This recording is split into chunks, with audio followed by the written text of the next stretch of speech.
অতুলি এখানে দাঁড়িয়ে দাঁড়িয়ে কি করছো তুমি?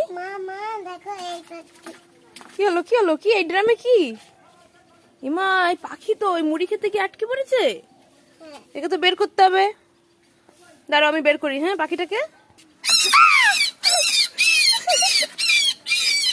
তো বাচ্চা তো। আরে যা উড়ে গেল ওর মা। যা যা উড়ে যা।